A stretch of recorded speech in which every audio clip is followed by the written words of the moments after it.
ಶಂತನುವಿನ ಪರಂಪರೆ ಹೌದು, ಆದ್ರೆ ಈ ಪರಂಪರೆಯಲ್ಲಿ ಆಸಕ್ತಿ ಇಲ್ಲ. ಅವರಿಗೆ ಒಂದು ಅಟ್ಯಾಚ್ಮೆಂಟ್ ಇತ್ತು.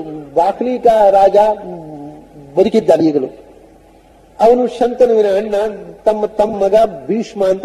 ಬಾಲ್ಮೀಕ ರಾಜನಿಗೆ ಭೀಷ್ಮಾಚಾರ್ಯ ಮೇಲೆ ಪ್ರೀತಿ. ಅದಕ್ಕೋಸ್ಕರ ಬಾಕ್ಲೀಕ ತನ್ನ ಮಕ್ಕಳ ಜೊತೆ ಬಂದಿದ್ದ. ಅವರ ಜೊತೆಗೆ ಭೂರಿಶ್ರವ ಸೇರಿದ್ರೆ ಏನೂ ಸಂಬಂಧವಿಲ್ಲ. ಹೇಳ್ತಾನೆ ಸೋಮದತ್ತನ ಮಗ ಭೀಷ್ಮಾಚಾರ್ಯ ಸಂಬಂಧದ ಪರಿಚಯದ ಒಂದು ಋಣಾನುಬಂಧಕ್ಕೋಸ್ಕರ ದಾಕ್ಷಿಣ್ಯಕ್ಕೋಸ್ಕರ ಬಂದ ಸೋಮದತ್ತಿಯ ಮಗ. ಇನ್ನು ಯಾರು ನಮ್ಮಲ್ಲಿದ್ದಾರೆ? ಎಲ್ಲ ಮೂದತಾರೆ. ಇಷ್ಟೇ ಹೇಳೋದು. 7 ಜನ ಹೇಳಿದೆ. 7 ಜನ, 3 ಜನ ಬ್ರಾಹ್ಮಣರು, ಒಬ್ಬ ಯುದ್ಧ ಮಾಡಿದವ, ಒಬ್ಬ ಎದುರು ನಿಂತ ತಮ್ಮ, ಒಬ್ಬ ಪರ ಊರಿನಿಂದ ಗುರುತಾರ್ಥ ಇಲ್ಲದೆ ಬಂದು ಸೇರ್ಕೊಂಡವ. 7 ಜನ, ಇನ್ಯಾರು ಇಲ್ಲ. ತಥೈವಚ. ಇನ್ನು ಕೆಲವರು ಒಂದು ಸಮಸ್ಯೆ ಬಂತು. ಸೌಮದತ್ತಿ ತಥೈವಚ ಅಂತ 4 ಅಕ್ಷರ. ತಥೈವಚ ಚವೈತು ಹಿ ಆಯ್ತು ಅಂತ ಏನೋ ಒಂದು ಹೆಸರು ಸೇರಿಸ್ತಾರೆ.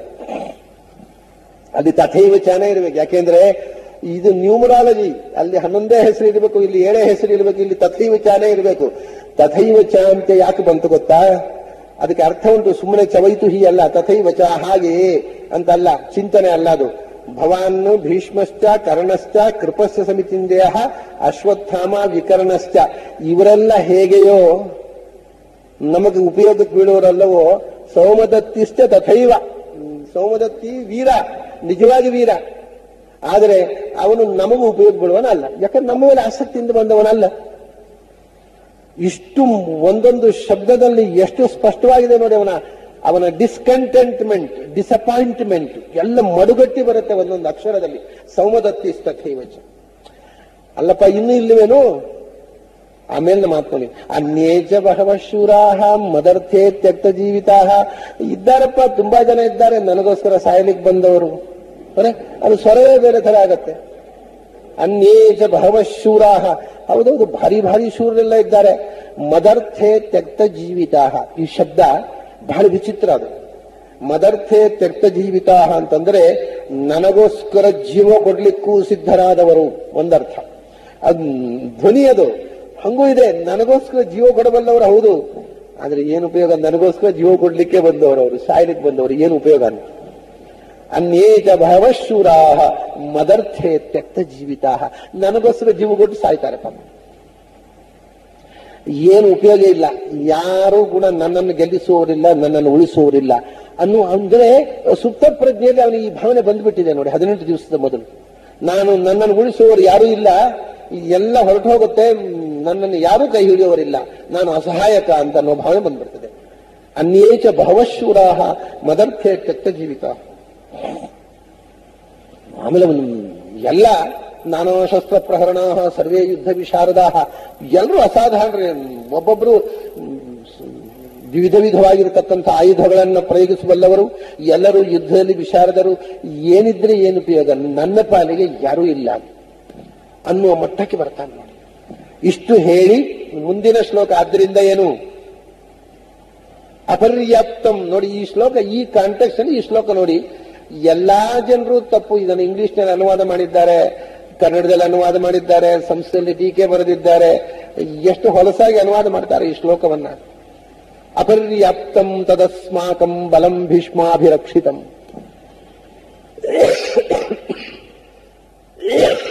ಪರ್ಯಾಪ್ತಂತು ಇದಮೇತೇಷಾಂ ಬಲಂ ಭೀಮಾಭಿರಕ್ಷಿತಂ. ತತ್ ಅಂದ್ರೆ ಇಲ್ಲಿ ತನಕ ಹೇಳಿದ್ನಲ್ಲ, ಅವರ ಕಡೆ 11 ಮಂದಿ, ನಮ್ಮ ಕಡೆ 7 ಮಂದಿ, ಅವರ ಕಡೆ ಎಲ್ಲರೂ ಭೀಮಾರ್ಜುನ ಸರ್, ನಮ್ಮ ಕಡೆ ಯಾರೂ ಉಪಯೋಗ ಇಲ್ಲ, ಎಲ್ಲ ಸಾಯಲಿಕ್ಕೆ ಬಂದವರು. ತತ್ ಆದ್ದರಿಂದ ದ್ಯಾರ್ ಫೋರ್ ಕನ್ಕ್ಲೂಷನ್ ಮಾಡ್ತಾ ಇದ್ದಾನೆ. ಅಸ್ಮಾಕಂ ಬಲಂ, ನಮ್ಮ ಸೈನ್ಯ ಉಂಟಲ್ಲ ಅದು ತತ್. ತತ್ ಅನ್ನೋದಕ್ಕೆ 2 ಅರ್ಥ. ತತ್ ಅಂದ್ರೆ ದ್ಯಾರ್ ಫೋರ್ ಅಂತ ಒಂದು, ತತ್ ಅಂದ್ರೆ THAT, ದ್ಯಾಟ್. ಅದು ಎಲ್ಲೋ ಅವನ ಕೈ ಬಿಟ್ಟು ದೂರ ಹೋದಾಗ ಅನಿಸ್ತಾ ಇದೆ ಅವರಿಗೆ, ಅವನ ಸೈನ್ಯ. ಅಸ್ಮಾಕಂ ಬಲಂ ತತ್. ನೋಡಿ ಆ ಶ್ಲೋಕದ ಸೊಗಸು ನೋಡಿ. ತತ್ ಅಸ್ಮಾಕಂ ಬಲಂ, ಆ ನಮ್ಮ ಸೈನ್ಯ, ಮತ್ತು ಇದಂ ಏತೇಷಂ, ಈ ಪಾಂಡವರ ಸೈನ್ಯ. ಪಾಂಡವರ ಸೈನ್ಯ ಇದು, ನಮ್ಮ ಸೈನ್ಯ ಅದು. ಅವನು ಹೇಳುವಾಗ ಅವನ ಸೈಕಾಲಜಿ ನೋಡಿ. ನನ್ನ ಸೈನ್ಯ ತನ್ನ ಕೈ ಬಿಟ್ಟು ದೂರ ಹೋಗಿದೆ, ಪಾಂಡವರ ಸೈನ್ಯ ಅವನ ಮೈ ಮೇಲೆ ಬಂದು ಕೂತಿದೆ ಅನ್ನೋ ಹಾಗೆ ಮಾತಾಡ್ತಾನೆ. ಇದಂ ಏತೇಷಾಂ ತತು ಅಸ್ಮಾಕಂ, ಆ ನಮ್ಮ ಸೇನೆ, ಈ ಪಾಂಡವರ ಸೇನೆ. ಏನಿದು? ಆದ್ರಿಂದ ಅದು ಕೂಡ ಎಂಥದ್ದು? ನಮ್ಮ ಸೇನೆ ನಮ್ಮ ಸೇನೆ ಬಲಂ ಭೀಷ್ಮಾಭಿರಕ್ಷಿತಂ ಹೇಳಿದ್ನಲ್ಲ, ಪಾಂಡವರ ಪಕ್ಷಪಾತಿಯಾದ ಹಣ್ಣು ಮುದುಕನಾದ ಭೀಷ್ಮನಿಂದ ರಕ್ಷಿತವಾದ ನಮ್ಮ ಸೇನೆ. ನಿಜವಾಗಿ ಏನು ಹೇಳಬೇಕಿತ್ತು? ಅಲ್ಲಿ ಸೇನಾಪತಿ ಭೀಷ್ಮ, ಇಲ್ಲಿ ಯಾರು? ದೃಷ್ಟದ್ಯುಮ್ನ ಹೆಸರು ಹೇಳುವುದಿಲ್ಲ ಅವನು. ಇವರ ಸೇನೆ ಬಲಂ ಭೀಮಾಭಿರಕ್ಷಿತಂ. ಅಪ್ಪ, ಅಲ್ಲಿ ಭೀಮಸೇನೆ ಇದ್ದಾನೆ, ಮತ್ತೆ ಅವನಿಗೆ ಹೆದರಿಕೆ, ಫಿಯರ್ ಕಾಂಪ್ಲೆಕ್ಸ್, ಸೈಕಾಲಜಿ ಬಂತೋಡಿ. ಮತ್ತೆ ಏನಪ್ಪಾ, 7 ಅಕ್ಷೋಹಿಣಿ ಇರಬಹುದು, 3 ಅಕ್ಷೋಹಿಣಿ ಇರಬಹುದು, ಅಲ್ಲಿ ಮುಂಚೂಣಿಯಲ್ಲಿ ಭೀಮ ಇದ್ದಾನೆ. ನಮ್ದು 11 ಅಕ್ಷೋಹಿಣಿ ಇದ್ರೆ ಏನಪ್ಪಾ, ಈ ಮುದುಕ ಕೂತಿದ್ದಾನಲ್ಲ ಮುಂದೆ ಅಂತ. ನಾವು ಇದೇನು ಮಾಡ್ಬೇಕು ಇವನಿಗೆ? 11 ಅಕ್ಷೋಹಿಣಿ ಇದ್ದೀಯನು ಬೇಗ. ಪಾಂಡವರ ಕಡೆ ಪಕ್ಷಪಾತಿಯಾದ ಮುದುಕ ಸೇನಾಪತಿಯಾಗಿ ಎದುರು ಕೂತಿದ್ದಾನೆ. ಅಲ್ಲಿ ಹಾಗಲ್ಲ, ಛಲದಂಕ ಮಲ್ಲ ಭೀಮಸೇನ ನಿಂತಿದ್ದಾನೆ. ಎಷ್ಟು ಕಮ್ಮಿ ಇದ್ರೆ ಏನು? ಅವನು ಕಾಂಟ್ರಾಸ್ಟ್ ಆಗ್ತಾನೆ. ಭೀಷ್ಮಾಭಿರಕ್ಷಿತ ಇದು, ಅದು ಭೀಮಾಭಿರಕ್ಷಿತ. ಆದ್ದರಿಂದ ನೋಡಿ, ಎಲ್ಲ ಈ ಶ್ಲೋಕಕ್ಕೆ ಅರ್ಥ ಏನು ಹೇಳ್ತಾರೆ ನೀವು ನೋಡಿರ್ಬೋದು. ಅಪರ್ಯಾಪ್ತಂ ತದಸ್ಮ, ಆದ್ದರಿಂದ ನಮ್ಮ ಬಲ ಅಪರ್ಯಾಪ್ತಂ, ಅಪರಿಮಿತವಾಗಿ. ಏನು ಅಪರಿಮಿತ? ಅವನು 7 ಜನ ಹೆಸರು ಹೇಳಿದ ಅಪರಿಮಿತವ? ಪಾಂಡವರದ್ದು ಪರ್ಯಾಪ್ತಂ, 11 ಜನರ ಹೆಸರು ಹೇಳಿದ ಪರ್ಯಾಪ್ತ, ಅದು ಸೀಮಿತ. ಅಂದ್ರೆ ಕಾಂಟೆಕ್ಸ್ಟಿನಲ್ಲಿ ಹಿಂದಿನ ಶ್ಲೋಕಗಳನ್ನ ಓದಿ ಅದರ ಸೈಕಾಲಜಿಯನ್ನು ಗ್ರಹಣ ಮಾಡಿ ಅರ್ಥ ಹೇಳುವಂತ ಬುದ್ಧಿಯೇ ಇಲ್ಲ ಪಂಡಿತರಿಗೆ. ಎಲ್ಲ ಇಂಗ್ಲಿಷ್ ಟ್ರಾನ್ಸ್ಲೇಷನ್ಸ್ ನೋಡಿ, ಎಲ್ಲ ಮಿಷನ್ಗಳವರು ಏನು ಕೆಟ್ಟದಾಗ ಅನುವಾದ ಮಾಡ್ತಾರೆ ನೋಡಿ ಈ ಶ್ಲೋಕವನ್ನ. ಪಾಂಡವರ ಬಲ ದುರ್ಬಲವಾಗಿದೆ, ಯಾಕೆಂದ್ರೆ ಭೀಮಸೇನೆ ಯಾವಾಗ ದುರ್ಬಲ ಆದದ್ದು ಇವರಿಗೆ? ಭೀಮಸೇನ ರಕ್ಷಿತವಾದಂತಹ ಪಾಂಡವರ ಸೇನೆ ದುರ್ಬಲವಾಗಿದೆ. ಭೀಷ್ಮಾಭಿರಕ್ಷಿತವಾದ ಹೇಳುವಾಗ ಅದರ ರಟ್ಟೆ ಮೇಲ್ ಮಾಡಬೇಕಲ್ಲ. ಭೀಷ್ಮಾಭಿರಕ್ಷಿತವಾದ ನಮ್ಮ ಸೇನೆ ಬಲಿಷ್ಠವಾಗಿದೆ ಅಂತ ಅದಕ್ಕೆ ಅನುವಾದ ಮಾಡ್ತಾರೆ. ಸ್ವಲ್ಪ ಆದ್ರೂ ತಲೆ ಖರ್ಚು ಮಾಡೋದು ಬೇಡವಾ? ಏನು ಗೀತೆಯ ಸ್ವಾರಸ್ಯ ಅನ್ನೋದಾದ್ರೂ ಯೋಚನೆ ಮಾಡೋದು ಬೇಡವಾ? ಇಡೀ ದುರ್ಯೋಧನನ ಸೈಕಾಲಜಿ ಅನ್ನೋದು ಯೋಚನೆ ಏನೂ ಇರೋದಿಲ್ಲ. ಸುಮ್ಮನೆ ಮಕ್ಕಿ ಅನುವಾದ ಮಾಡ್ತಾರೆ. ಅಪರ್ಯಾಪ್ತಂ ಅಂತಂದ್ರೆ ಏನು ಗೊತ್ತಾ? ಪರ್ಯಾಪ್ತ, ಅಪರ್ಯಾಪ್ತ ಅಂದ್ರೆ ಅವರ ಅರ್ಥ ಹೇಳೋದು ಇಮ್ಮೆಷರಬಲ್ ಅಂತ. ಸೊ ಅಸ್ಮಾಕಂ ಬಲಂ, ನಮ್ಮ ಭೀಷ್ಮಾಭಿರಕ್ಷಿತವಾದ ಸೇನೆ ಅಪರ್ಯಾಪ್ತ, ಅಪರಿಮಿತ, ಇಮ್ಮೆಷರಬಲ್, ಅಸಂಖ್ಯವಾಗಿದೆ ಅಂತ ಅರ್ಥ ಅಂತೆ. ಸಂಖ್ಯೆ ಎಲ್ಲ ಲೆಕ್ಕದಲ್ಲಿದೆ, ಅದು ಹೇಳುವ ಅಗತ್ಯ ಇಲ್ಲ. ಅದು ಎಷ್ಟು ಅಂತ ಲೆಕ್ಕಾಚಾರ ಇದೆ, ಎರಡೂ ಪರ್ಯಾಪ್ತವೇ. ಆ ಅರ್ಥದಲ್ಲಿ ಹೇಳುವುದಲ್ಲ. ಅಲ್ಲಿ ಪರ್ಯಾಪ್ತ ಅಂದ್ರೆ ಸಫಿಷಿಯಂಟ್ ಅಂತ, ಸಮರ್ಥ ಅಂತ ಅರ್ಥ ಸಂಸ್ಕೃತದಲ್ಲಿ. ಅಪರ್ಯಾಪ್ತಂ ನಮ್ಮದು ಸಜ್ಜು ಸಾಲದು. 11 ಅಕ್ಷೋಹಿಣಿ ಇದ್ದು, ಭೀಷ್ಮರ ನೇತೃತ್ವ ಇದ್ದು, ಪಾಂಡವರ 7 ಅಕ್ಷೋಹಿಣಿ ಸೇನೆಯನ್ನು ಗೆಲ್ಲುವುದಕ್ಕೆ ಬೇಕಾದ ಸಜ್ಜು ನಮ್ಮಲ್ಲಿ ಸಾಲದು. ನಮ್ಮದು ಅಸಮರ್ಥವಾಗಿದೆ, ಇನ್ಸಫಿಷಿಯಂಟ್. ಅಪರ್ಯಾಪ್ತಂ, ಇನ್ಎಫಿಷಿಯಂಟ್. ಇದು ಅಪರ್ಯಾಪ್ತಂ. ಮತ್ತು ಇದಂ ಏತೇಷಾಂ, ಈ ಪಾಂಡವರ ಈ ಸೇನೆ ಉಂಟಲ್ಲ, ಅದು ಭೀಮಾಭಿರಕ್ಷಿತ, ಅಷ್ಟು ಒಗ್ಗಟ್ಟಿನಿಂದ ಸೇನೆ ಸನ್ನಿಹಿತವಾಗಿ ಸಂಯೋಜಿತವಾಗಿದೆ. ಪರ್ಯಾಪ್ತ. ಆ 7 ಅಕ್ಷೋಹಿಣಿ ಸೇನೆ ನಮ್ಮ 11 ಅಕ್ಷೋಹಿಣಿ ಸೇನೆಯನ್ನ ಸದೆಬಡಿಯಲು ಸಮರ್ಥವಾಗಿದೆ. ಪರ್ಯಾಪ್ತ ಅಂದ್ರೆ ಸಮರ್ಥ. ಅದು ಚಿಕ್ಕದಾಗಿ, ಸಂಖ್ಯೆಯಲ್ಲಿ ಚಿಕ್ಕದಾಗಿದ್ದರೂ ಒಗ್ಗಟ್ಟಿನಲ್ಲಿ ಸಂಯೋಜನೆಯಲ್ಲಿ ಸುಭದ್ರವಾಗಿದೆ. ಅದರಿಂದ ಸಂಖ್ಯೆ ದೊಡ್ಡದಲ್ಲ, ವ್ಯವಸ್ಥೆ ದೊಡ್ಡದು, ಹೋರಾಟ ಹುರುಪು ದೊಡ್ಡದು. ನಮ್ಮಲ್ಲಿ ಯಾರಿಗೋಸ್ಕರ ಹೋರಾಡಬೇಕು ಅಂತಲೇ ಗೊತ್ತಿಲ್ಲ, ಬಂದಿದ್ದಾರೆ, ಜಮೆ ಆಗಿದ್ದಾರೆ. ಕೆಲವು ಹಂಗೆ ಆಗಿದೆ. ಅಲ್ಲಿ ಕೆಲವು ಸೈನಿಕರು ಬಂದಿರ್ತಾರೆ, ಯಾವ್ಯಾವ್ದು ಇಡೀ ದೇಶದಿಂದ ಸೇನೆ ಬಂದಿತ್ತು. ಅವು ನಾವು ಯಾರ ಕಡೆ ಹೋರಾಡಬೇಕು ಅಂತ ತಮ್ಮವು ಮಾತಾಡ್ಕೊಳ್ತಾ ಇದ್ವಿ. ಯಾಕಂದ್ರೆ ಯಾರ ಕಡೆ ಹೋಗ್ಬೇಕು, ಯಾರು ತಮ್ಮ ಪೈಕಿ ಯಾರು ಪಾಂಡವರ ಕಡೆ ಅಂತ ಯಾರಿಗೂ ಗೊತ್ತಿಲ್ಲ ಅಲ್ಲಿ ಬಹಳ ಜನ ಸೈನಿಕರಿಗೆ. ಕಡೆಗೆ ಮಹಾಭಾರತದಲ್ಲೇ ಹೇಳಿದ್ದಾರೆ ಇದನ್ನ. ಆ ಕಡೆಯವರೇ ಆ ಕಡೆಯವ್ರನ್ನ ಹೊಡೆದಾಡಿಕೊಂಡ್ರು ಅಂತ. ಯುದ್ಧ ಜೋರಾದಾಗ, ತಾವು ಏರಿದಾಗ ಯಾರು ಯಾವ ಕಡೆ ಅಂತ ಕೂಡ ಗೊತ್ತಿರೋದಿಲ್ಲ. ಇದರಲ್ಲಿ ಸೇನಾ ವ್ಯೂಹ ರಚನೆ ಮಾಡಿ ಆ ಕಡೆ ಈ ಕಡೆ ಎದುರು ಕಡೆಗೆಲ್ಲ ಮಿಕ್ಸಪ್ ಆದ ಮೇಲೆ ತಮ್ಮ ಕಡೆಯವರೇ ಕೊಲ್ಲೋದು. ಯಾರ ಕಡೆ ಯಾರನ್ನು ಗೊತ್ತಿಲ್ಲ. ಈ ದುಡ್ಡು ತಗೊಂಡು ಒಂದು ರಾಜಕೀಯ ಪಾರ್ಟಿಗೆ ಬಾವುಟ ಹಿಡ್ಕೊಂಡು ಘೋಷಣೆ ಮಾಡ್ತಾವಲ್ಲ, ಅವು ಯಾರು ದುಡ್ಡು ಕೊಟ್ಟರು ಅವ್ರ ಕಡೆ ಘೋಷಣೆ. ಇವ್ರು ಹಂಗೆ ಯಾಕೆ ಘೋಷಣೆ ಮಾಡಬೇಕು ಗೊತ್ತಿಲ್ಲ, ಯಾರು ದುಡ್ಡು ಕೊಟ್ಟದ್ದು ಗೊತ್ತಿಲ್ಲ, ಹೇಳಿದ್ದನ್ನು ಹೇಳ್ಬೋದು. ಹಂಗಾಗಿದೆ ಮಹಾಭಾರತ ಯುದ್ಧ. ಯಾರೋ ಲಾಲಿಯಲ್ಲಿ ತಂದು ಇಳಿಸಿಬಿಟ್ಟಿದ್ದಾರೆ, ಉಪನ್ಯಾಸ ಮುಗಿಯವರೇ ಕೂಡಬೇಕು. ಅಲ್ಲ, ನನಗೆ ನನ್ನ ಅನುಭವದಲ್ಲಿ ಬಂದ ಸಂಗತಿ. ಶಿವಮೊಗ್ಗದಲ್ಲಿ ಅಲ್ಲ, ಹುಬ್ಬಳ್ಳಿಯಲ್ಲಿ ಒಮ್ಮೆ ಭಗವದ್ಗೀತೆ ಉಪನ್ಯಾಸ ಮಾಡ್ತಿದ್ದೆ ನಾನು. ಹೀಗೇನೆ ಭಗವದ್ಗೀತೆ ಉಪನ್ಯಾಸ ನಡೆದಿತ್ತು ಒಂದು 10 ವರ್ಷ ಕೆಳಗೆ. ಅಲ್ಲಿ ಒಬ್ರು ಒಂದು ಉಪನ್ಯಾಸ ಮುಗಿದ ಮೇಲೆ ನನ್ನ ಕೋಣೆ ಬಂದರು. ಕೊನೆ ಒಂದು ವಿಷಯ ಹೇಳಿದ್ರು, ನನಗೆ ಬಹಳ ವಿಚಿತ್ರ ಅನ್ನಿಸ್ತು. ನೀವು ರೆಕಾರ್ಡ್ ಬ್ರೇಕ್ ಮಾಡಿದ್ರಿ, ಏನು ಇಷ್ಟು ಜನ ಒಂದು ಭಗವದ್ಗೀತೆ ಉಪನ್ಯಾಸಕ್ಕೆ ಜನ ಸೇರಿದ್ದೇ ನಾನು ನೋಡ್ಲಿಲ್ಲ ಹುಬ್ಬಳ್ಳಿಯಲ್ಲಿ, ಅಷ್ಟು ಜನ ಸೇರಿಬಿಟ್ಟಿದ್ರು. ಆಮೇಲೆ ಹೇಳಿದ್ರು, ಇಲ್ಲ, ಒಬ್ರು ದೊಡ್ಡ ರಾಜಕಾರಣಿಗಳ ಹೆಸರು ಹೇಳಿದ್ರು, ನಾವು ವ್ಯಕ್ತಿ ನಿರ್ದೇಶ ಬೇಡ, ಅವರು ಬಂದಾಗ ಇದಕ್ಕಿಂತ ಹೆಚ್ಚು ಜನ ಬಂದಿದ್ರು, ಆದ್ರೆ ಒಂದು ಅದು ಲಾರಿಯಲ್ಲಿ ತಂದದ್ದು, ನಿಮ್ಮ ಉಪನ್ಯಾಸಕ್ಕೆ ಅವರಾಗೆ ಬಂದದ್ದು ಅಂತ ಹೇಳಿ ಹೋದ್ರು. ಲಾರಿಯಲ್ಲಿ ತಂದದ್ದು ನಿಮ್ಗಿಂತ ಹೆಚ್ಚು ಜನ ಬಂದಿದ್ರು ಮಹೋದಯರು ಬಂದಾಗ, ರಾಜಕಾರಣಿಗಳು ಬಂದಾಗ ಅದನ್ನೆಲ್ಲ ಲಾರಿಯಲ್ಲಿ ಕರ್ಕೊಂಡು ಬಂದದ್ದು ಸ್ವಾಮಿ. ನಿಮ್ಮ ಉಪನ್ಯಾಸಕ್ಕೆ ಲಾರಿಯಲ್ಲಿ ಯಾರನ್ನು ಕರ್ಕೊಂಡು ಬಂದ ಅವರಿಗೆ ಬಂದದ್ದು ಅಂತ ಹೇಳಿ ಹೋದ್ರು. ಅಂದ್ರೆ ಜನ ಎಷ್ಟು ಅಲರ್ಟ್ ಆಗಿರ್ತಾರೆ. ಹಾಗೆ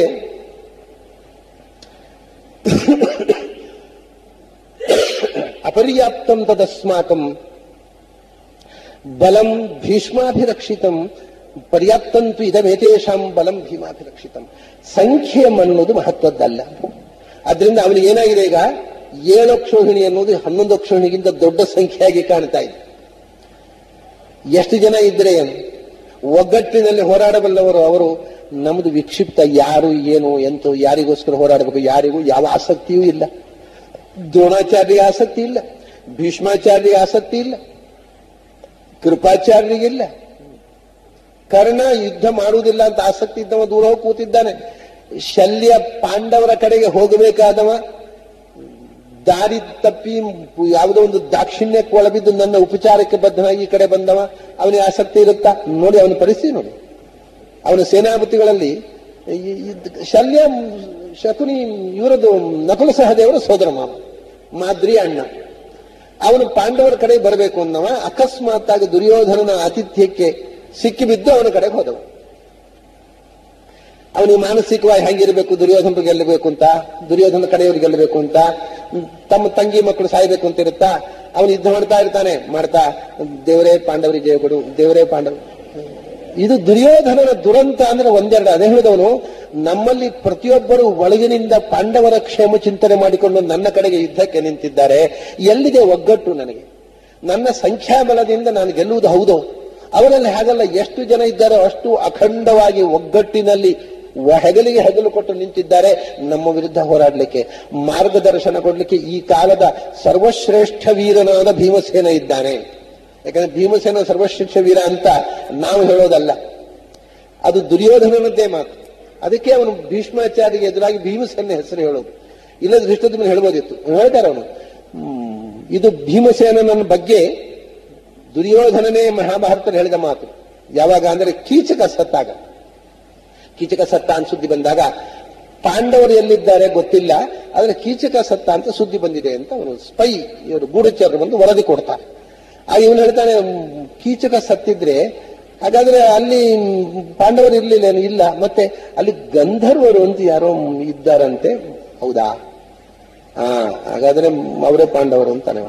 ಯಾಕೆ ಅಂದ್ರೆ ಅವನು ಹೇಳ್ತಾನೆ, ಕೀಚಕನ ನಮ್ಮ ಜಗತ್ನಲ್ಲಿ ಇವತ್ತು ಶೂರಾಣಂ ಶಾಸ್ತ್ರ ವಿದುಷಾಂ ಕೃತೀನಾಂ ತತ್ವ ನಿರ್ಣಯೇ ಬಾಹುಬಲೆ ಸ್ಥೈರ್ಯ ಶಾರೀರ ಸಂಭವೇ ಸಾಂಪ್ರತಂ ಮಾನುಷೇ ಲೋಕೆ ಸದೈತ್ಯ ನರ ರಾಕ್ಷಸೇ ಚತ್ವಾರ ಪ್ರಾಣಿನಾಂ ಶ್ರೇಷ್ಠಾ ಪಂಚಮಂ ನಾನು ಶುಶ್ರೂಮ. ಇವತ್ತು ಪ್ರಪಂಚದಲ್ಲಿ ಮಹಾವೀರರು ತೋಳುಬಲದಿಂದಲೇ ಇಡೀ ಜಗತ್ತನ್ನು ಜಗ್ಗಿಸಬಲ್ಲವರು 4 ಮಂದಿ ಇರುವುದು, 5ನೇ ಬೆರಳಿಗೆ ಕೆಲಸ ಇಲ್ಲ ಅಂತ ದುರ್ಯೋಧನ ಹೇಳಿದ ಮಾತಿದು. ಯಾರೆಲ್ಲ? ಅವರು ಅನುಕ್ರಮವಾಗಿ ಭೀಮಶ್ಚ ಬಲಭದ್ರಶ್ಚ ಮದ್ರರಾಜಶ್ಚ ವೀರ್ಯವಾನ್ ಚತುರ್ಥ ಕೀಚಕಸ್ತೇಷಾಂ ಪಂಚಮಂ ನಾನು ಶುಶ್ರೂಮಾನ್. ಅದರಲ್ಲಿ ಇಡೀ ಬಾಹುಬಲದಿಂದ ಮತ್ತು ಗದೆಯಿಂದ, ಗದಾ ಯುದ್ಧದಲ್ಲಿ ಇವತ್ತು ಜಗತ್ತಿನಲ್ಲಿ ಅಗ್ರಮಾನ್ಯನಾಗಿರ್ತಕ್ಕಂಥ ಭೀಮಸೇನ, ಅವನ ನಂತರ ಅವನ ಗುರು ಬಲರಾಮ, 3ನೇಯವ ಶಲ್ಯ, 4ನೇಯವ ಕೀಚಕ. ಇದು ಬಿಟ್ರೆ 5ನೇ ಹೆಸರು ಸೇರಿಸಿದ್ರೆ ದುರ್ಯೋಧನ, ಇದ್ರೆ ಇಲ್ಲ, 5ನೇ ಹೆಸರೇ ಇಲ್ಲ. ಇದು ದುರ್ಯೋಧನ ಬಾಯಿಲ್ಲೇ ಬಂದ ಮಾತು. ಜಗತ್ತಿನಲ್ಲೇ ಅಗ್ರಮಾನ್ಯ ವೀರ ಭೀಮಸೇನ. ಈಗ ಕೀಚಕ ಸತ್ತ ಅಂದ್ರೆ ಅವನಕ್ಕಿಂತ ಬಲಿಷ್ಠನಲ್ಲ, ಅವನನ್ನು ಕೊಲ್ಲಬೇಕು. ಬಲಿಷ್ಠ 3 ಇರುವುದು, ಭೀಮ, ಬಲರಾಮ, ಶಲ್ಯ. ಶಲ್ಯ ಹೋಗಲಿಲ್ಲ, ಬಲರಾಮ ಹೋಗಲಿಲ್ಲ, ಹಾಗೆ ಭೀಮನೇ ಅದು ಅಂತ ತೀರ್ಮಾನ ಮಾಡಿ. ಇದು ಲಾಜಿಕಲ್ ಕನ್ಕ್ಲೂಷನ್.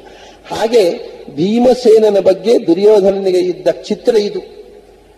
ನಮ್ಮ ಸಮಕಾಲೀನ ಸಾಂಪ್ರತಂ ಮಾನುಷೇ ಲೋಕೆ, ಅವನು ಹೇಳ್ತಾನೆ ನೋಡಿ, ಇವತ್ತು ನಮ್ಮ ಸಮಕಾಲೀನರಾಗಿರ್ತಕ್ಕಂಥ ಪ್ರಪಂಚದಲ್ಲಿ ಮಾನುಷ್ಯ ಲೋಕೆ ಇಡೀ ಭೂಮಿಯಲ್ಲಿ ಬರೇ ಭಾರತ ಅಥವಾ ಹಸ್ತಿನಪುರ ಉತ್ತರ ಭಾರತ ಅಲ್ಲ, ಮಾನುಷೇ ಲೋಕೆ ಸಮಗ್ರ ಭೂಮಿಯಲ್ಲಿ ಮನುಷ್ಯರು ಮಾತ್ರ ಅಲ್ಲ, ಸದೈತ್ಯ ನರ ರಾಕ್ಷಸೇನ್, ದೈತ್ಯರು ರಾಕ್ಷಸರು ಮನುಷ್ಯರು ಯಾವ ವಿಭಾಗ ಬೇಕಾದ್ರೂ ತಗೊಳ್ಳಿ, ಇವತ್ತು ಭೂಮಿಯಲ್ಲಿ ಇರತಕ್ಕ ವ್ಯಕ್ತಿಗಳಲ್ಲಿ ಸರ್ವಶ್ರೇಷ್ಠ ಬಲಿಷ್ಠ ಭೀಮಸೇನ ಅಂತ ದುರ್ಯೋಧನ ಮಾತಿದೆ.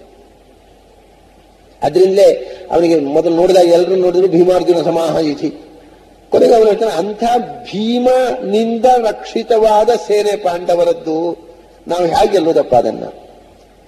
ಹೀಗೆ ಇಡೀ ಭಯಗ್ರಸ್ತವಾದಂತಹ ಅವನ ಮನಸ್ಸು ಒಂದು ವಿಚಿತ್ರವಾಗಿ, ಅಲ್ಲಿಯ ತನಕ ಯುದ್ಧದಲ್ಲಿ ಗೆದ್ದೇ ಸಿದ್ಧ ಅಂತ ಹುಮ್ಮಸ್ಸಿನಲ್ಲಿದ್ದವ ಯುದ್ಧ ರಂಗದಲ್ಲಿ ಸೇನೆಯ ಜಮಾವಣೆಯನ್ನು ನೋಡಿದಾಗ ಅವನು ಗೊಂದಲಗೊಂಡು ಕೊನೆಗೇನು ಹೇಳ್ತಾನೆ? ಆದ್ದರಿಂದ ಅವನ ಕನ್ಕ್ಲೂಷನ್ ನೋಡಿ, ಅಯನೇಶು ಚ ಸರ್ವೇಶು, ನೀವೇನು ಮಾಡ್ಬೇಕೀಗ? ಭೀಷ್ಮಮೇವಾಭಿರಕ್ಷಂತು ಯಥಾಭಾಗಂ ಅವಸ್ಥಿತಾ ಭವಂತ ಸರ್ವಯವೈ.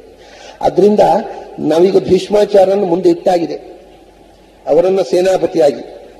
ಭೀಷ್ಮಾಚಾರ್ಯರು ಭೀಮನ ಮುಂದೆ ಭೀಷ್ಮಾಚಾರ್ಯರು ಎಷ್ಟು ಮಟ್ಟಿಗೆ ಹೋರಾಡ್ತಾರೆ ಹೇಳಲಿಕ್ಕೆ ಬರೋದಿಲ್ಲ. ಒಂದು, ಭೀಮನ ಮುಂದೆ ಭೀಷ್ಮಾಚಾರ್ಯರು ವಯಸ್ಸಿನಿಂದಲೂ ಬಲದಿಂದಲೂ ವಯಸ್ಸಿನಿಂದ ಹಿರಿಯರಾಯಿತು, ಆದ್ರಿಂದ ಅವರಿಗೆ ಅಷ್ಟು ಬಲ ಇರೋ ನಿಜವಾದ ಭೀಮನ ಬಲದ ಮುಂದೆ.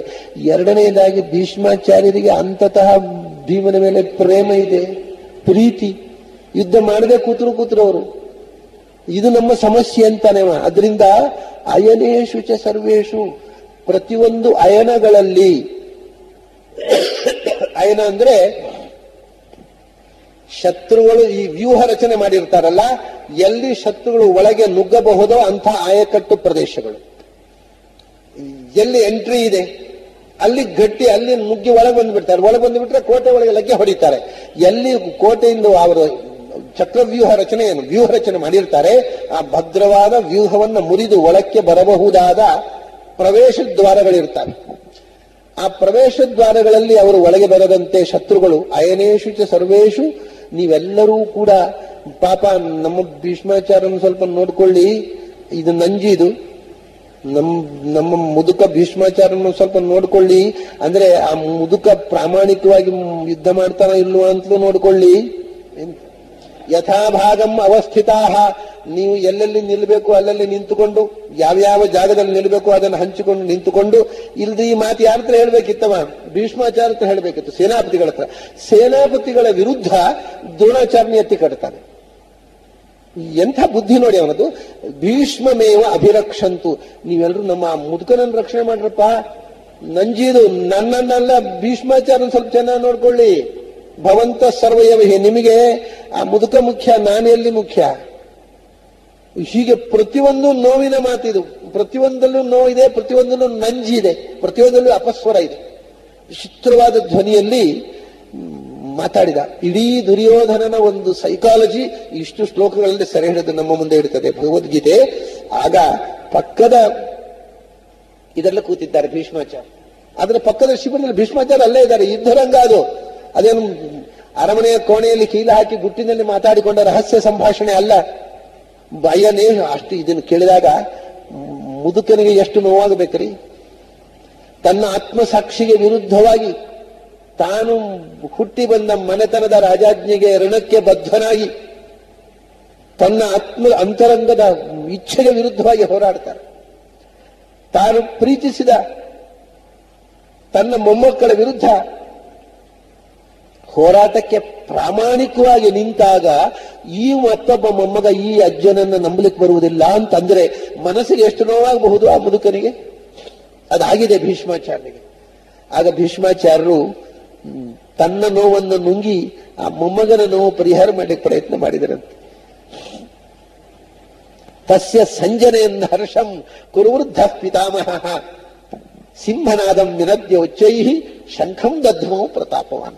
ತಸ್ಯ ಸಂಜನೆಯನ್ನ ಹರ್ಷಂ, ಈ ವಿಷಾದ ಇವನದ್ದು ನೋಡಿ. ಇಲ್ಲಿ ಹರ್ಷ ಶಬ್ದಕ್ಕೆ ಯಾರಿಗೆ ವಿಷಾದ ಬಂದಿದೆ, ದುರ್ಯೋಧನಿಗೆ ತಲೆ ಕೆಡಿಸಿಕೊಂಡು ಬಿಟ್ಟಿದ್ದಾನೆ. ತಸ್ಯ ಸಂಜನೆಯನ್ನ ಹರ್ಷಂ, ಅವನು ಪೂರ್ತಿ ಭರವಸೆ ಕಳ್ಕೊಂಡು ಕೂತಿದ್ದಾನೆ. ಜಯದ ಭರವಸೆ ಕಳ್ಕೊಂಡು ವಿಷಾದದ ಮಾತನ್ನಾಡ್ತಾ ಇದ್ದಾನೆ. ಅವನಿಗೆ ಭರವಸೆ ತುಂಬಿ ಮನಸ್ಸಿಗೆ ಖುಷಿ ತುಂಬುವುದಕ್ಕೋಸ್ಕರ ಸಂಜನೆಯನ್ ಹರ್ಷಂ ಅವನಿಗೆ ಉಲ್ಲಾಸಗೊಳಿಸ್ತಾ ಕುರುವೃದ್ಧ ಪಿತಾಮಹ ಕುರುವಂಶದಲ್ಲಿ ಈಗ ಉಳಿದಿರತಕ್ಕ ಹಳೆಯ ತಳಿ ದುರ್ಯೋಧನನಿಗೆ ಅಜ್ಜ ಅವರು ಇಂಥ ಮಾತು ಮೊಮ್ಮಗನಿಂದ ಕೇಳಿಸಿಕೊಂಡು ಅದೇ ಶಬ್ದ ಹೇಳ್ತಾರೆ ಕುರುವೃದ್ಧ ಪಿತಾಮಹ ವಂಶದಲ್ಲಿ ಉಳಿದಿರತಕ್ಕ ಏಕಮಾತ್ರ ಹಳೆಯ ತಳಿ ಆ ಮೊಮ್ಮಗನ ಮಾತನ್ನು ಕೇಳಿ ಆ ಅಜ್ಜನಿಗೆ ಎಂಥ ನೋವಾಗಬೇಕು ಅನ್ನೋದನ್ನ ಕಲ್ಪನೆ ಮಾಡಿದರೆ ನಾವಾಗಿದ್ದರೆ ನಮ್ಮ ಮೊಮ್ಮಕ್ಕಳ ಮಾತಾಡಿದ್ರೆ ಆ ಕ್ಷಣ ಬಿಲ್ಲು ಬಾಣ ಬಿಸಾಡಿ ಯುದ್ಧ ಮಾಡ್ಕೋ ಹಳ ಹೋಗೋಕೆ ಎದ್ದು ಹೋಗ್ತಿದ್ದೆವು. ಅವರು ಶಂಖನಾದ ಸಿಂಹನಾದ ಮಾಡಿದ್ರು. ಸಿಂಹನಾದ ಮಾಡಿದ್ದೆ ಅಂದ್ರೆ ಯುದ್ಧಕ್ಕೆ ಸೇನಾಪತಿಯ ಸಿಂಹನಾದ ಇದು. ಇಡೀ ಸೈನ್ಯ ಯುದ್ಧಕ್ಕೆ ಸಿದ್ಧವಾಗಲೇ ಇತ್ತು. ಆ ಸಿಂಹನಾದದ ಜೊತೆಗೆ ಶಂಖಂ ದಧ್ಮವು. ಹಿಂದಿನ ಕಾಲದಲ್ಲಿ ಟೆಲಿಫೋನ್ ಇರಲಿಲ್ಲ. ಇಲ್ಲಿ ಕೂತ್ಕೊಂಡು ಮೇಜರ್ ಆರ್ಮಿಗಳಿಗೆಲ್ಲ ಮೆಸೇಜ್ ಕಳಿಸಿ ಇಂಥ ಕಡೆಗೆ ಪ್ಲೇನ್ ಹಿಡ್ಕೊಂಡೋಗಿ ಇಷ್ಟು ಬಾಂಬ್ ಹಾಕಿ ಬನ್ನಿ. ಅಲ್ಲಿ ಸೇನಾಪತಿ ಇಡೀ ಸೇನೆಗೆ ಮೆಸೇಜ್ ಕಳಿಸುವುದು ಹೇಗೆ ಅಂದ್ರೆ ಶಂಖದ ಮೂಲಕ. ಶಂಖನಾದ ಮಾಡಿದರೆ ಅದು ಎಲ್ಲಿ ತನಕ ಕೇಳುತ್ತೆ, ಅಲ್ಲಿ ಬಹಳ ದೂರ ತನಕ ಕೇಳ್ತಿತ್ತು ಹಿಂದೆ. ಈಗ ಶಂಖ ಊದಿದ್ರೆ ಈ ಹಾಲ್ನಲ್ಲೇ ಆ ತುದಿ ಇದ್ದಲ್ಲಿ ಕೇಳೋದಿಲ್ಲ. ಸೌಂಡ್ ಪೊಲ್ಯೂಷನ್ ಬೆಂಗಳೂರು ಅಷ್ಟು ಪರ್ಫೆಕ್ಟ್ ಆಗಿಬಿಟ್ಟಿದೆ ಈಗ. ಹಿಂದೆ ಶಂಖನಾದ ಮಾಡಿದ್ರೆ ರಣರಂಗದಲ್ಲಿ ಬಹಳ ದೂರ ತನಕ. ಅದರ ನಂತರ ಶಂಖನಾದ ಆದ ತಕ್ಷಣ ಆ ಕಡೆ ತಮಟೆ, ನಗಾರಿ, ಭೇರಿ, ಕೊಂಬು, ಕಹಳೆ ಇಡೀ ಸೇನೆಗೆ ಮೆಸೇಜ್ ಹೋಗೋದು. ವಿದಿನ್ 2 minutes ವಾರ್ ಬ್ರೇಕ್ ಆಗ್ತದೆ. ಇದೆಲ್ಲ ವ್ಯವಸ್ಥೆ. ಶಂಖನಾದ ಅನ್ನೋದು ಗ್ರೀನ್ ಸಿಗ್ನಲ್. ಯುದ್ಧ ಸ್ಟಾರ್ಟ್ ಆಗಲಿ ಅಂತ ಸೇನಾಪತಿಯ ಗ್ರೀನ್ ಸಿಗ್ನಲ್. ಸಿಂಹನಾದ ಮಾಡಿದಂತೆ ಒಂದು ಅರ್ಭಟ ಮಾಡಿದ್ರಂತೆ. ಏನು ತಿಳ್ಕೊಂಡಿದ್ದಾನೆ ಈ ಮೊಮ್ಮಗ, ಈ ಮುದುಕನಿಗೆ ಇನ್ನೂ ವಾಯ್ಸ್ ಬಿದ್ದಿದೆ ಅಂತ ತಿಳ್ಕೊಂಡಿದ್ದಾನೇನು. ಸಿಂಹದ ಪೌರುಷ, ಸಿಂಹನಾದಂ ವಿನದ್ಯ ಉಚ್ಚೈಹಿ, ಪುರುಷ ಸಿಂಹ ಅಲ್ವೇ ಅವರು.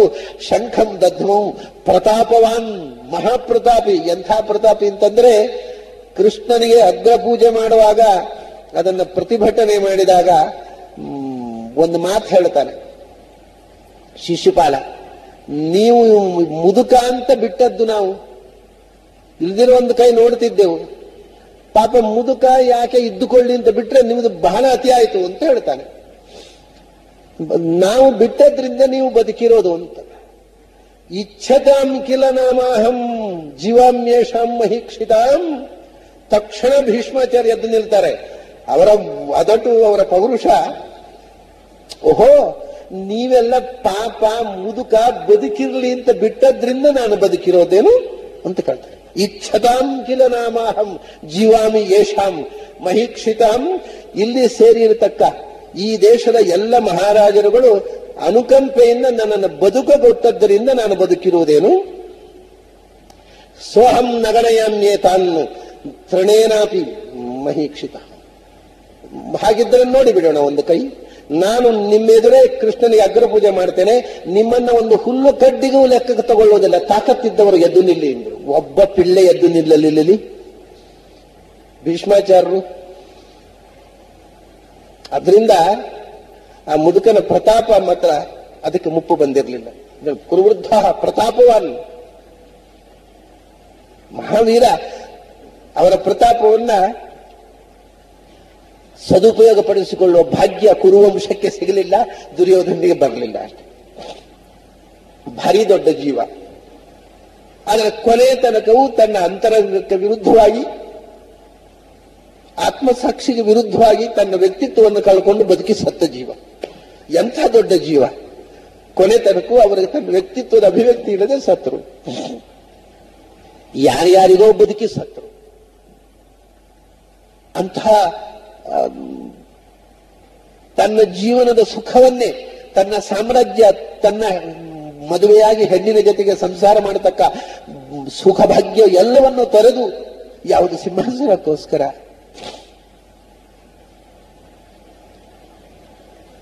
ಅಂಥ ವ್ಯಕ್ತಿಗೆ ಅವರನ್ನ ಏನೂ ಅರ್ಥ ಮಾಡಿಕೊಳ್ಳದ ಒಬ್ಬ ಮೊಮ್ಮಗ ಹೀಗೆ ಮಾತಾಡಿದಾಗ ಸಹಜವಾಗಿ ನೋವಾಗಿ ಬಿಟ್ಟಿದೆ. ಅದಕ್ಕೆ ಪ್ರತಿಯಾಗಿ ಅವನನ್ನ ಛೇಡಿಸುವ ಬದಲು ಸಿಂಹನಾದ ಮಾಡಿ ಇಡೀ ಸೇನೆಗೆ ಶಂಖನಾದ ಮಾಡಿ ಯುದ್ಧಕ್ಕೆ ಸಿದ್ಧರಾಗಿ ಸೇನಾಪತಿ ಇಸ್ ರೆಡಿ. Be ready. ಆ ಕಡೆಯವರ ಯುದ್ಧಕ್ಕೆ ಸಿದ್ಧ ಸಂಕೇತ ಶಂಖನಾದದ ಜೊತೆಗೆ ಇವತ್ತಿನ ಗೀತಾಧ್ಯಯನವನ್ನು ಮುಗಿಸೋಣ. ಮುಂದೆ ಶಂಖನಾದದ ಪರಿಣಾಮ ಏನಾಯಿತು ಅನ್ನೋದನ್ನ ನಾಳೆ ದಿವಸ ನೋಡೋಣ. ಅಲ್ಲಿ ತನಕ ನಿಮಗೆಲ್ಲ ಅಭಿನಂದನೆಗಳು ಮತ್ತು ನಮಸ್ಕಾರ. ಸತ್ಯವತಿ ಹೃದಯ ನಂದನೋ ವ್ಯಾಸಃ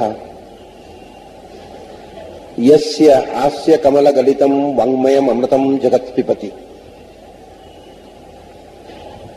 ಭುಜಗ ಭೋಗಾಭಮುದ್ಯಮ್ಯ ಹೃದಯಂ ನಿಜಭುಜಂ ದಕ್ಷಿಣಂ ಲಕ್ಷಣಾಢ್ಯಂ ಲಲಿತ ಮುದ್ರಿತ ವಿಜ್ಞಾನ ಮುದ್ರಂ ಭಜ ಭಜ ಅನಂತಮಿತ್ಯಾಲ್ಪಂತಂ ಪ್ರಣತವಾನ್ ಪ್ರಾಣಿನಾಂ ಪ್ರಾಣಭೂತಂ ಪ್ರಣತಿಭಿಃ ಪ್ರಣೇ ಪೂರ್ಣಬೋಧಂ ಭವದವೋಷ್ಣೇನ ತಾತಪ್ಯಮಾನಾನ್ ಭುವಿ ಪರಂ ನಾಥಂ ಅಪ್ರೇಕ್ಷಮಾಣಾನ್ ಭುವನಮಾನ್ಯೇನ ಚ ಅನ್ಯೇನ ದೋಷ್ಣ ಭವತು ಭೀರ್ಮಾ ಇತಿ ನ ಸಂತ್ವಯಂತಂ ಪ್ರಣತವಾನ್ ಪ್ರಾಣಿನಾಂ ಪ್ರಾಣಭೂತಂ ಪ್ರಣತಿಭಿಃ ಪ್ರಣೇ ಪೂರ್ಣಬೋಧಂ ನಾರಾಯಣಂ ಸುರಗುರುಂ ಜಗದೇಕನಾಥಂ ಭಕ್ತಪ್ರಿಯಂ ಸಕಲಲೋಕ ನಮಸ್ಕೃತಂ ಚ ತ್ರೈಗುಣ್ಯವರ್ಜಿತಮಜಂ ವಿಭುಮದ್ಯವೀಶಂ ವಂದೇ ಭವಘ್ನಂ ಅಮರಾಸುರ ಸಿದ್ಧವಂದ್ಯಂ ನಾರಾಯಣಂ ನಮಸ್ಕೃತ್ಯ ನರಂ ಚೈವ ನರೋತ್ತಮಂ ದೇವೀಂ ಸರಸ್ವತೀಂ ವ್ಯಾಸಂ ತತೋ ಜಯಮುದೀರಯೇತ್. ನನ್ನ ಅಧ್ಯಾತ್ಮ ಬಂಧುಗಳು, ನಾವು ನಿನ್ನೆ ತನಕ 3 ದಿನಗಳಲ್ಲಿ ದುರ್ಯೋಧನನ ಮನಸ್ಸಿನ ತುಮುಲದ ಪೂರ್ಣ ಚಿತ್ರವನ್ನ ನೋಡಿದೆವು. ಅದಕ್ಕೆ ಪ್ರತಿಕ್ರಿಯೆಯಾಗಿ ದುರ್ಯೋಧನನ ಸೇನೆಯಲ್ಲಿ ಏನು ಬದಲಾವಣೆಯಾಯಿತು ಅನ್ನೋದನ್ನು ಮುಂದೆ ಹೇಳ್ತಾರೆ. ಅದರ ನಂತರ ಪಾಂಡವರ ಸೇನೆಯಲ್ಲಿ ಅದಕ್ಕೆ ಏನು ಪ್ರತಿಕ್ರಿಯೆ ಅನ್ನೋದನ್ನ, ಅದರ ನಂತರ ಅರ್ಜುನನ ಮನಸ್ಥಿತಿ. ಹೀಗೆ ಇದೆ ಅದು ಪ್ರಥಮಾಧ್ಯಾಯದ ಗತಿ. ನಾವು ನಿನ್ನೆ ತನಕ 12 ಪದ್ಯಗಳನ್ನು ನೋಡಿದ್ದೇವೆ, ಗೀತೆಯ 12 ಪದ್ಯಗಳನ್ನು. ಗೀತೆಗೆ ಎಷ್ಟು ಪದ್ಯಗಳಿದೆ ಅಂತ ಬಹಳ ಜನಕ್ಕೆ ಕಲ್ಪನೆ ಇರೋದಿಲ್ಲ. ಯಾಕೆಂದ್ರೆ ಒಬ್ಬರು ದೊಡ್ಡ ವಿದ್ವಾಂಸರು ಒಂದು ಶ್ಲೋಕದ ಅರ್ಥ ನನ್ನ ಹತ್ರ ಕೇಳಿದ್ರು. ಸೂತ್ರ ಸಪ್ತಶತೀಪತೇಹೆ ಅಂದ್ರೆ ಏನು ಅಂತ. ಸೂತ್ರ ಸಪ್ತಶತೀಪತೇಹೆ ಅಂತ ಒಂದು ವಾದಿರಾಜರ ಪ್ರಯೋಗ ಇದು. ಸೂತ್ರ ಸಪ್ತಶತಿ ಅಂದ್ರೆ ಸೂತ್ರಗಳ 700 ಅಂತ ಅರ್ಥ ಮಾಡಿಕೊಂಡವರು 700 ಸೂತ್ರಗಳು ಇದ್ರೆ ಯಾವುದು ಆಚಾರ್ಯ? ಯಾವುದು 700 ಸೂತ್ರಗಳದ್ದು ಒಂದು ಗ್ರಂಥ ಇಲ್ವಲ್ಲ. ಬ್ರಹ್ಮಸೂತ್ರದಲ್ಲೂ 700 ಇಲ್ಲ, ಅದು ಸಂಖ್ಯೆ 700 ಅಲ್ಲ. ಪಾಣಿನಿಯ ಸೂತ್ರವೂ 700 ಅಲ್ಲ. ದೇವಮೀಮಾ ಯಾವುದು 700 ಸೂತ್ರ? ಜೈಮಿನಿ ಸೂತ್ರವೂ 700 ಇಲ್ಲ. ಅದು 700 ಸೂತ್ರ ಯಾವುದು ಅಂತ ನನಗೆ ಸ್ವಲ್ಪ ಆಶ್ಚರ್ಯ ಆಯಿತು. ಯಾಕೆಂದ್ರೆ ಅಲ್ಲಿ ಅವರು ವಾದಿರಾಜರು ಹೇಳಿದ್ದು ಸೂತ್ರ ನಮ್ಮಲ್ಲಿ ಪ್ರಸ್ಥಾನತ್ರಯಗಳು ಮತ್ತು ಅಥಾರಿಟೇಟಿವ್ ಟೆಕ್ಸ್ಟ್ಸ್ ಅಂತ ಹೇಳ್ತಕ್ಕಂಥದ್ದು 3 ಇರುವುದು. ಒಂದು ಉಪನಿಷತ್ತುಗಳು, ಹಿಂದೆ ವ್ಯಾಖ್ಯಾನ, ಒಂದು ಮತಸ್ಥಾಪನೆಗೆ ಉಪನಿಷತ್ತುಗಳು ಮತ್ತು ಬ್ರಹ್ಮಸೂತ್ರ, ಭಗವದ್ಗೀತೆ. ಅದರಲ್ಲಿ ಉಪನಿಷತ್ತುಗಳನ್ನ ವೇದವ್ಯಾಸರು ಬರೆದದ್ದಲ್ಲ, ಉಳಿದ 2 ವೇದವ್ಯಾಸರು ಬರೆದದ್ದು, ರಚಿಸಿದ್ದು. ಅದರಿಂದ ಸೂತ್ರ ಮತ್ತು ಸಪ್ತಶತಿ ಅಂದ್ರೆ ಭಗವದ್ಗೀತೆ. ಬ್ರಹ್ಮಸೂತ್ರವನ್ನು ಭಗವದ್ಗೀತೆಯನ್ನು ಜಗತ್ತಿಗೆ ಕೊಟ್ಟವರು ಅಂತ ಅರ್ಥ. ಅದು ಯಾಕೆ ಆ ಪಂಡಿತರಿಗೆ ಅರ್ಥ ಆಗಿಲ್ಲ ಅಂದ್ರೆ ಭಗವದ್ಗೀತೆಯಲ್ಲಿ 700 ಶ್ಲೋಕ ಇರುವುದು ಅನ್ನೋದೇ ಗೊತ್ತಿರಲಿಲ್ಲ ಅವರಿಗೆ. 700 ಶ್ಲೋಕವನ್ನು ದಿನ ಪಾರಾಯಣ ಮಾಡ್ತಿದ್ರು, ಪಾಠ ಮಾಡ್ತಿದ್ರು, ಅನೇಕ ಬಾರಿ ಮಂಗಳ, ಭಾಷ್ಯ ಮಂಗಳ ಎಲ್ಲ ಮಾಡಿದ್ದಾರೆ. ಒಟ್ಟು ಶ್ಲೋಕ ಎಷ್ಟೊಂದು ಸಂಖ್ಯೆ ಗೊತ್ತಿರಲಿಲ್ಲ. ಆದ್ರಿಂದ ಸೂತ್ರ ಸಪ್ತಶತಿ ಅಂತಂದ್ರೆ 700 ಸೂತ್ರಗಳು ಯಾವುದು ಅಂತ ಹುಡುಕಲಿಕ್ಕೆ ಹತ್ತಿದ್ರು ಅವರು. ಇದು ಒಬ್ಬರಿಬ್ಬರಲ್ಲ, ಕಡೆ ನೋಡಿದ್ರೆ 10 ಪಂಡಿತರು, ಹೌದಾ ಭಗವದ್ಗೀತೆಯಲ್ಲಿ 700 ಶ್ಲೋಕ ಇರೋದಾ, ನಾವು ಸೂತ್ರ 700 ಹೇಗೆ ಮಾಡೋದು ಅಂತಲೇ ಯೋಚನೆ ಮಾಡ್ತಾ ಇದ್ದೇವೆ ಅಂತ ಹಲವು ಪಂಡಿತರು ಹೇಳಿದರು. ಒಬ್ರು ಪಂಡಿತರ ವಿಷಯ ಗೊತ್ತಾದ್ಮೇಲೆ ಹಲವು ಪಂಡಿತರ ವಿಷಯ ಗೊತ್ತಾಯ್ತು ನನಗೆ. ಈ ತರ ಆಗಿದೆ ನಮ್ಮ ಅವಸ್ಥೆ. ನಾವು ನ್ಯೂಮರಾಲಜಿಯನ್ನು ಬಿಟ್ಟು ಕೆಲವೊಮ್ಮೆ ಸಪ್ತಶತಿ ಅಂದ್ರೆ ಅದು ಕಾಪಾಲಿಕರು ಶಾಕ್ತ ಪಾರಾಯಣ ಮಾಡ್ತಕ್ಕಂಥ ದುರ್ಗಾ ಸಪ್ತಶತಿ ಪಾರಾಯಣ ಅಂತ ಉಂಟಲ್ಲ, ಅದು ಬಿಟ್ರೆ ಬೇರೆ ಒಂದು ಸಪ್ತಶತಿ ಇದೆ. ದೇವಿ ಭಾಗವತದ ಸಪ್ತಶತಿ, ಬ್ರಹ್ಮಾಂಡ ಪುರಾಣ ಸಪ್ತಶತಿ. ಇದು ಬಿಟ್ರೆ ಭಗವದ್ಗೀತೆಯು ಒಂದು ಸಪ್ತಶತಿ ಅಂತ ಬಹಳ ಜನಕ್ಕೆ ಕಲ್ಪನೆ ಇಲ್ಲ. ಅದು ಸರಿಯಾಗಿ 700 ಶ್ಲೋಕಗಳು ಇರತಕ್ಕಂಥ ಗ್ರಂಥ.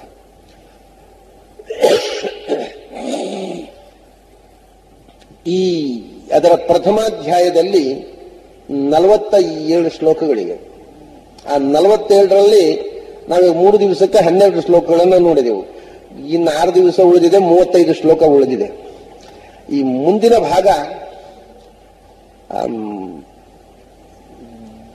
ದುರ್ಯೋಧನ ಬಹಳ ಸಂದಿಗ್ಧವಾದ ಸ್ಥಿತಿಯಲ್ಲಿ ನಿಂತು ಯುದ್ಧ ಪ್ರಾರಂಭದ ದಿನವೇ ಗೊಂದಲಕ್ಕೊಳಗಾಗಿ ನಾನು ಕೈ ಹಾಕಿದ ಕೆಲಸ ಕೆಟ್ಟು ಹೋಗುತ್ತೇನೋ ಅನ್ನುವ ಭಯದಿಂದ ದ್ರೋಣಾಚಾರ್ಯರ ಹತ್ರ ತನ್ನ ಅಳಲನ್ನ ತೋಡಿಕೊಂಡಾಗ ಅವನಿಗೆ ಧೈರ್ಯ ತುಂಬುವುದಕ್ಕೋಸ್ಕರ ತಸ್ಯ ಸಂಜನೆಯನ್ನು ಹರ್ಷಂ, ಹರ್ಷ ಅಂದ್ರೆ ಖುಷಿ ಅಂತ ಅಷ್ಟೇ ಅಲ್ಲ, ಭರವಸೆ ಅಂತ ಹೇಳ್ತೇವಲ್ಲ ನಾವು, ಒಬ್ಬನಿಗೆ ಕಾನ್ಫಿಡೆನ್ಸ್ ಅಂತ. ಆ ಅರ್ಥದಲ್ಲಿ ಅವನಲ್ಲಿ ಹರ್ಷ ತುಂಬುವುದು ಅಂದ್ರೆ ಬರೇ ಖುಷಿಯಾಗಬೇಕು ಅಂತಲ್ಲ, ಅವನಲ್ಲಿ ಭರವಸೆ ತುಂಬುವುದಕ್ಕೋಸ್ಕರ, ಅವರಲ್ಲಿ ಆತ್ಮವಿಶ್ವಾಸ ತುಂಬುವುದಕ್ಕೋಸ್ಕರ ಭೀಷ್ಮಾಚಾರ್ಯ ಶಂಖನಾದ ಮಾಡಿದರು, ಸಿಂಹನಾದ ಮಾಡಿದರು. ಶಂಖ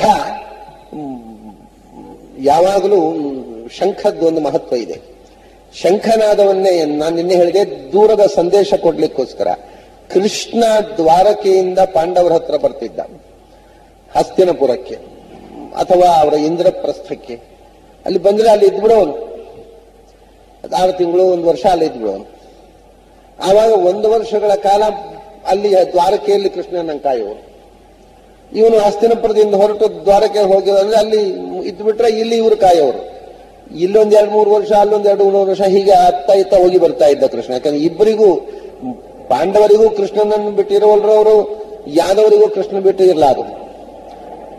ಅದನ್ನು ಏನು ಮಾಡ್ತಿದ್ದ ಕೃಷ್ಣ ಅಂತ ಹೇಳ್ತಾರೆ. ಒಂದು ಬಾರಿಯ ಚಿತ್ರಣ ಹೇಳ್ತಾರೆ ಭಾಗವತದಲ್ಲಿ.